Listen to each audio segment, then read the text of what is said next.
How do I connect to myself? Isn't that a funny title for an exercise? Because you would think, I'm me, and so I'm always connected. But did you know that's not always the case for so many? I'd say about 95 to 98% of us are disconnected from our true selves because we have begun life being conformed into our birth society norms and mores. We have been so taught what not to be, even what not to be is actually who we are. We have been taught what is expected of us, even if it's not what we want to do. And unless we connect to ourselves, our true selves, no matter what we try not to be, no matter what expectations we conform to meet, what we conform subconscious leads us to live our lives as a typical functional person, but not live free as ourselves. So, it is very important that we bypass all that past experiences and learning and the do's and the don'ts and who to be and who not to be and what's allowed and what's not allowed. Past that, and get into our true inner essence. It's really interesting. I remember when I first started to meditate and go inward into myself. When I started, it was really not a good time in my life. I wasn't happy. I had sold my soul into marriage, basically. And I wasn't very happy with myself.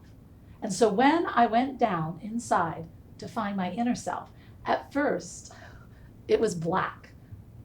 And I thought, oh my gosh, what's wrong with me? But I came through it. I had wonderful instructors, wonderful shamans who said, do not worry, it's just hiding right now. Isn't that beautiful? As I started to be okay with that, the real me started coming out.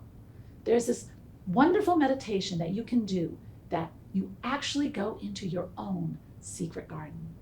And my secret garden went from black to like this very old antique home, a home from the Victorian era.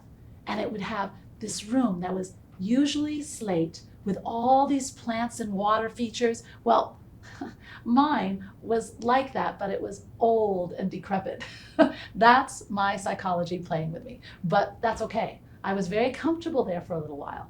And it was in that room that I started to see a flower bloom, and it was me. And I started to see that the stuff that people said about me or told me I couldn't be was really me. And I got okay with that. And what people said was wrong way to behave or the wrong way, that those were not very desirable qualities for a girl like me to have, like being a little opinionated or standing strong in my beliefs, because that's really what opinionated is, being strong in your beliefs.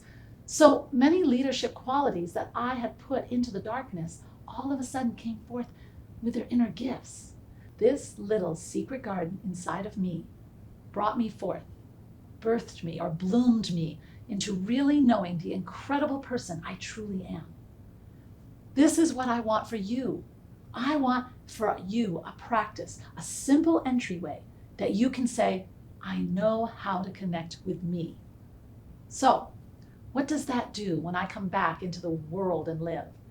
It gives me confidence. I laugh a lot more. I don't take things so darn seriously. And here's the big clincher. I really couldn't care less what others think about me. And isn't that a nice way to be? Not caring what other people think, not spending hours a day trying to mold yourself into what you imagine they want you to be. It's such a waste of energy, right? Yes, it's very worth knowing who you are, just to be free of all that busyness, that trying to please kind of energy. And it also helps you with your path of knowing what you want to do in life, what your social needs are to manifest. It's all in that little secret garden right inside of you, your sacred garden. So this evening, set up a time for yourself to look inside. But wait, this is different from a meditation or a shamanic journey, which I share with you in other videos. Today, it's all about answering this question: how to connect with me. So tonight, all you need to do is to set up a time for yourself to look inside. Then, as you do whatever comes up for you, your entire focus is to be okay with it. To see it as you, Whether you see all black and you focus on being okay with that, or you see a rainbow and you focus on being okay with that. For me, it was okay to be hiding for a bit.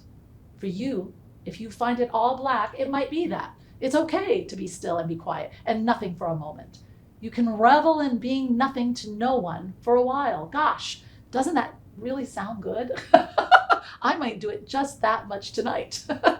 Go into the black and be nothing to no one for a while. It's so refreshing. You see, the simple two-step how to connect with me exercise can be an experience of endless delights. Let's say you see an old friend, someone not that significant really. It's your focus to be okay with that. It's who you are. It's okay they have shown up for this connection with yourself moment. Maybe they are a trustworthy friend. Maybe they are just someone that doesn't get you emotional. So they're perfect to help you out or be okay with whatever comes up. The reason doesn't matter as much as your focus is to be okay with it, to be okay with you, to connect to what is really there inside you, even if it's surprising. Actually, if it's surprising, it's a loving sign that this How to Connect with Me exercise is perfect for you. So keep going. Let's say you see a flower like I did. Just let the meaning wash over you. You don't need to analyze it. You don't need to analyze anything. Just remember, this is how to connect with me without judgment, without putting up labels or walls around it. If you see a flower and it makes you think, I do want to have a baby, or I miss being romantic, or I'm so creative, consider this. All are exactly equally weighted. There is no end goal, no definition you are trying to fit into, no equation for success. Answer this. When was the last time you did something new without an equation for success? For most people, they can't remember a time. So back into that adventure.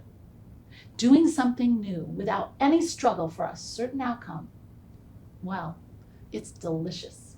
Enjoy it. Here are some signs that it's working. You're still breathing. The world doesn't end in your absence.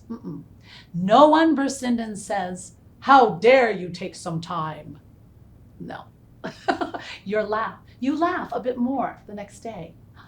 Your heart rate goes on unnoticed. Everyone in your life gets a little cuter, sweeter, funnier, likable. Your breath flows evenly, easily. You feel uplifted. Let me know in the comments if you experience any of these above symptoms, or anyone, or the ones I've forgotten. Enjoy connecting with yourself this evening. Bask in the feeling of being okay with who you are right then, right there.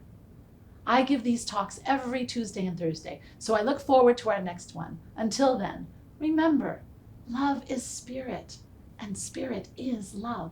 Namaste, my friends. Thanks for watching.